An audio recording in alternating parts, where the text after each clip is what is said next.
YouTube channel. कल हमने एक वीडियो डाली थी जिसमें एमडी ट्रैक्टर्स, एमडी व्हीकल या ए टू जेड एंटरप्राइजेज जो इनकी एक कंपनी है, इनकी तरफ से एक डील आई थी। यहाँ पर आप देख भी सकते हैं। इस डील के अंदर इन्होंने राशन किट प्रोवाइड की है, जिसमें ये 1 पेमेंट के साथ राशन किट प्रोवाइड कर रहे हैं। तो यहाँ पर जो था मेन पॉइंट वो ये था कि ये जो ले रहे हैं पेमेंट, वो 70% जो है वो OES 70% ले रहे हैं ये कैश, और बाकी जो 30% ले रहे हैं ये OES। तो ऐसी कंडीशन में एक यूज़र ने एक नाराज़गी दिखाई है कि भाई आप केवल 30% क्यों, एटलीस्ट 50% लो, 70% OES लो। तो उसके पीछे का क्या रीज़न है, आज हम उसी को डिस्कस करेंगे। और इसके लिए आप डिटेल में चेक कर सकते हैं वीडियो की कमेंट। यहाँ पर हम सारी चीज़ें देख सकते हैं। यहाँ पर देखिए, ये जब हम नीचे करते हैं तो मिनिमम 50%, 100%, 70%। तो यहाँ पर हमारा जो मेन डिस्कशन है वो ये है कि जो राशन किट अभी आई है OES की तरफ से, इसमें 70% तो कैश ले रहे हैं, ठीक है, और बाकी जो 30% ले रहे हैं वो OES ले रहे हैं। तो ऐसी कंडीशन में यूज़र का ये कहना है कि भाई 70% आप OES लो। तो यूज़र के पॉइंट ऑफ व्यू से तो ये अच्छी बात है कि भाई उनका कैश कम यूज़ होगा, OES ज़्यादा यूज़ हो जाएगी, क्योंकि उनके पास तो OES अवेलेबल है। लेकिन हम यहाँ पर अगर देखें मर्चेंट के पॉइंट ऑफ व्यू से, तो हमें यहाँ पर सच्चाई पता चलेगी। मर्चेंट का देखिए क्या है, मर्चेंट का जो मर्चेंट नहीं चाहता कि आपको 30% में दे। मर्चेंट तो आपको चाहता है कि वो 100% OES में दे दे, लेकिन मर्चेंट को एक सप्लाई चेन मेंटेन करके रखनी पड़ती है। मैं यहाँ पर मर्चेंट का फेवर नहीं कर रहा, लेकिन हम इसी के बेसिस पर पूरी डील सेकर का एक एनालिसिस करना चाहते हैं, और यहाँ पर कुछ पॉइंट हैं उनको जो है उजागर करेंगे कि आखिर डील सेकर पर ये चीज़ें कब तक शुरू हो जाएंगी। तो चलिए, कुछ लोग फिर करेंगे कि भाई आप मर्चेंट को प्रमोट कर रहे हैं, तो हम यहाँ पर मर्चेंट का नाम हटा देते हैं और यहाँ पर हम किसी भी डील का नाम ले लेते हैं। जैसे कोई भी डील का हम डिस्कस करते हैं जिस डील में 40-60 हो या 50-50 हो, इस तरीके से कोई सी भी डील हो जिसमें ज़्यादा पोर्शन कैश का रहता है और कम पोर्शन रहता है OES का। तो ऐसी कंडीशन में क्या रीज़न पीछे इसके निकल कर आता है, उसके बारे में आज डिस्कस कर रहे हैं। तो देखिए, यहाँ पर क्या होता है कि मर्चेंट को जो कैश मिला, कैश तो उसका जो है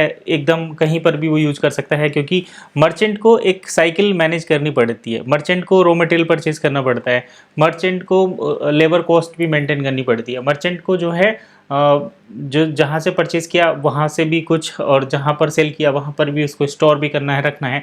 तो मर्चेंट को कैश की रिक्वायरमेंट होती है।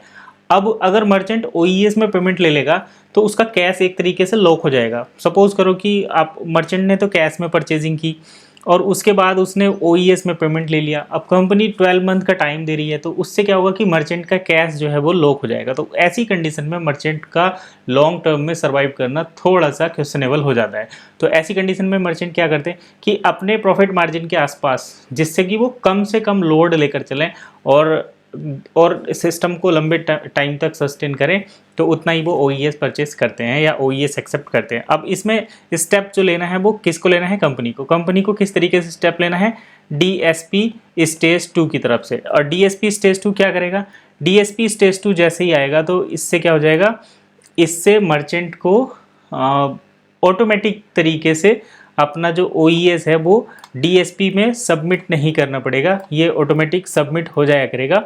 और सपोज करो कि यहाँ पर क्वार्टरली भी मिलता है, वैसे कंपनी तो 12 मंथ के लिए बोलती है, अगर क्वार्टर टू क्वार्टर भी सबमिट करके क्वार्टरली पेमेंट मिलता है तो मर्चेंट के पास ना एक साइकिल बन जाएगी। एक जैसे हर महीने सबमिट हो रहा है ऑटोमेटिकली, एक महीने में मान लो किसी ने 5,000 का यूरो का बिजनेस कर दिया, उसके बाद अगले महीने भी 5 का कर दिया, 8 का कर दिया, 7 का कर दिया, 4 का कर दिया, तो वो क्या कि हर महीने रेगुलर डिपॉजिट कंपनी की तरफ से ऑटोमेटिकली होता रहेगा और मर्चेंट को उसके बदले में रेगुलर जो है आउटपुट मिलता रहेगा। तो इस तरीके से जब ये DSP OES का एक साइकिल सी स्टार्ट हो जाएगी तो मर्चेंट जो है धीरे धीरे अपना प्रॉफिट मार्जिन वो बढ़ाना शुरू कर देंगे। अभी इसमें एक चीज़ और ये हो रही है कि जैसे मान लो कि मर्चेंट बिजनेस करता है 1,000 यूरो का, तो मर्चेंट अगर 1,000 यूरो का बिजनेस करता है और उस 1,000 यूरो को वो सबमिट करता है किसमें, DSP 2 में, DSP में सबमिट करता है, तो उधर से कंपनी की तरफ से जो अभी मर्चेंट को मिलता है, अगर वो 1,000 करेगा तो उसको मुश्किल से कितना मिलेगा, 200 OES, इतना %। अगर 100 आप कर रहे हैं तो 100 में आपको मैक्सिमम 3-4 या 2 या 3 इतने परसेंट जो OES है उसका कन्वर्जन मिलता है। तो उतने कम यूरो अभी मिल रहे हैं। जब से DSP का स्टेज 2 आएगा तो यहाँ पर क्या होगा, लिक्विडिटी बढ़ेगी। लिक्विडिटी मतलब ज़्यादा लोग आएंगे, जो डील सेकर के मेंबर नहीं है वो भी परचेजिंग करेंगे, और ज़्यादा लोग जब आएंगे डील सेकर का हिस्सा बनेंगे तो उससे क्या है कि मर्चेंट मतलब सिस्टम पर एक लिक्विडिटी जनरेट होगी। सिस्टम पर जब लिक्विडिटी जनरेट होगी तो कंपनी DSP के प्रोसेस को थोड़ा फास्ट करेगी, और जो कन्वर्जन का प्रोसेस है, कन्वर्जन में उनको जितने कॉइन कन्वर्ट करके देते हैं, एक्चुअली उन्होंने बताया तो है नहीं कि कितने देंगे, लेकिन जितना भी वो कन्वर्ट करके देते हैं उस क्वांटिटी को धीरे धीरे बढ़ाएंगे। उम्मीद ये है कि एटलीस्ट 50% तो वो जल्दी कर देंगे, और जब ये फुल्ली रन सिस्टम हो जाएगा, मतलब ज़्यादा लिक्विडिटी यहाँ पर हो जाएगी, तो वो परसेंटेज 50% से भी ज़्यादा बढ़ेगी, और ये क्वार्टरली जो चल रहा है सिस्टम वो रेगुलर तरीके से मर्चेंट को एक इनकम का सोर्स बनेगा। अब देखते हैं आने वाले टाइम में होता क्या है, किस तरीके से चलता है। बाकी प्लानिंग तो यही है। जून भी आने वाला है, कल को जून हो जाएगा स्टार्ट, और जून के सेकंड वीक में या फोर्थ वीक में DSP का स्टेज 2 लॉन्च होने वाला है, जहाँ पर वीजा और मास्टर कार्ड ऐड हो जाएंगे। तो उसके बाद देखते हैं किस तरीके से चलता है।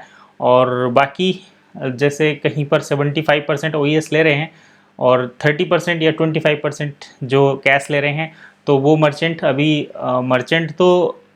मर्चेंट का काम तो प्लॉट देना है, जैसे प्लॉट के वो मर्चेंट है, और कस्टमर का काम है प्लॉट परचेज करना। लेकिन कहीं ना कहीं लिक्विडिटी कैश की फंस जाती है। अगर OES मर्चेंट का लिक्विडेट नहीं होगा तो वो भी उसको लॉन्ग टर्म में सर्वाइव नहीं करेगा, कोई ना कोई यहाँ पर आकर अपना पेमेंट स्टक कर देगा। तो इसलिए आपको ये ध्यान में रखना है, आपको फोकस करके रखना है कि कंपनी कब जो है स्टार्ट करती है लिक्विडिटी फॉर मर्चेंट के लिए। जैसे लिक्विडिटी स्टार्ट हो जाती है तो आपको 30% छोड़ो, आपको 100% OES के साथ डील मिलेंगी, और एवरी कैटेगरी ऑफ प्रोडक्ट, आप कार, गाड़ी सब कुछ परचेज कर सकते हैं, गोल्ड वगैरह। लेकिन आपको बस देखना है कि कंपनी कितनी जल्दी मर्चेंट को लिक्विडिटी प्रोवाइड करना शुरू करती है। तो मर्चेंट की लिक्विडिटी शुरू होगी तभी सभी काइंड के टाइप के मर्चेंट आपको 100% OES या इवन 80% OES के साथ पेमेंट करके प्रोडक्ट देना शुरू करेंगे। चलिए फिलहाल इतना ही, मिलेंगे नेक्स्ट वीडियो में, तब तक के लिए कीप वॉचिंग एसेट गाइड।